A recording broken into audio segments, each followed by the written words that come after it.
gods were right. This is the best way to travel. Woo! Alright everyone, this is my review of the movie Thor. Now the movie starts out great with some of the best visuals that I've ever seen in a movie before. I can safely say that that was the best Asgard I've ever seen. Now I've seen Asgards before, but this Asgard was the best. It was so beautiful that I would want to live inside of it forever. And right after seeing it, you're treated to a battle where you get to see Thor use every bit of his powers. Now the movie starts off so great, how could they honestly top that? Well, they didn't. The movie starts out great, the beginning is the best part. After that, it gets kind of lackluster. Shortly into the movie, Thor gets banished to Earth for being a greedy, vain jerk and has to live life as a mortal when all of a sudden he comes across some of the hottest women on Earth and they all have a zany time together. I can't help but think that the writers of the movie were probably like, yeah, hey, how socially awkward do you think we can make Thor? But it works, and it's actually kind of hilarious. This drink, I like it. Another! Thor's an asshole.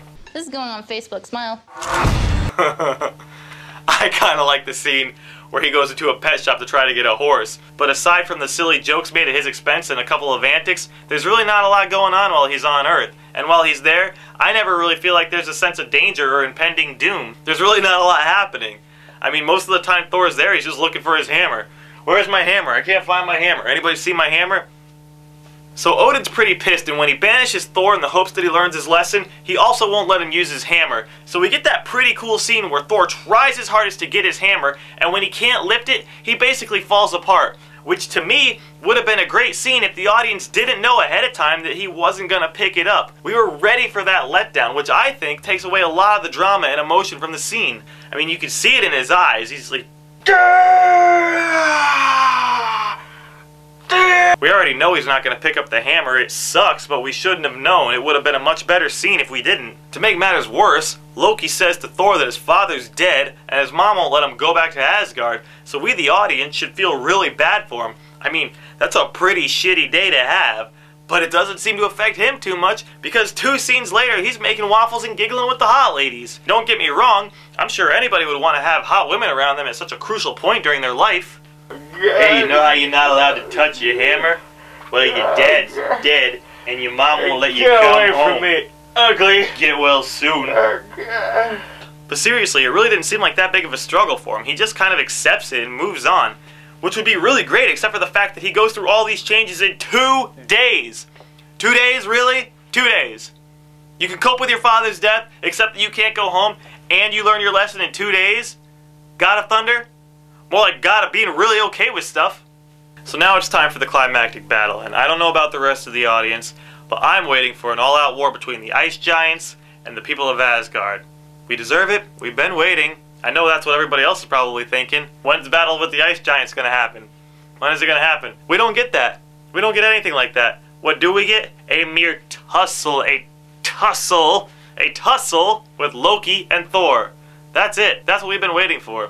The tussle with Loki and Thor. All of Loki's backstabbing and manipulating and scheming for that. A tussle with Loki and Thor. And throughout the whole movie, I never really get Loki's motives. He's kind of wishy-washy. I mean, he wants to take down the throne, but he doesn't want the throne, but he wants to help the ice giants, but he still likes his dad. He wants to make up your mind! Make up your mind! I mean, Loki's supposed to really mess stuff up. We know the whole time he's evil. We know the whole time he let the ice giants in. I mean, he just doesn't seem to be as badass as he should be. So him and Thor fight, and it was pretty funny when Thor put his hammer on Loki's chest, but before you know it, it's over. There's no war, there's no battle to save Earth, there's not even really a battle to save Asgard. It's just a sibling rivalry to save a planet that we've only seen 2 minutes of at the beginning of the film. And Marvel seems to have a problem with these anticlimactic endings. They keep doing it. They did it in Iron Man 2, and now they're doing it again with this. And during the movie, there was a room that held a bunch of artifacts from different races, and they said that if those races ever got a hold of those artifacts, they'd be unstoppable.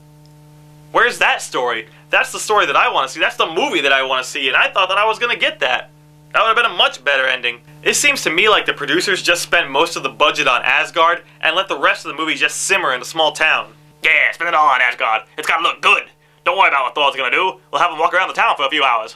I don't know about anybody else, but during the movie I didn't really feel like I was in danger, because it didn't really seem like the people on Earth were in danger. And you might think, well, clearly Thor protected the townspeople from the robot. But the robot was only there because Thor was there, so they just needed to not be where Thor was. And it wouldn't be really that hard to get all those people out because the town was only about a quarter mile long, so evacuating it wouldn't be as hard as evacuating an urban city. I can't help but feel this could have worked out a lot better as a half-hour cartoon episode, and it probably could have been called A Day in the Life of a Fallen God, because that's really what it was all about. Sure, it looks beautiful, but the story didn't really merit a movie to me.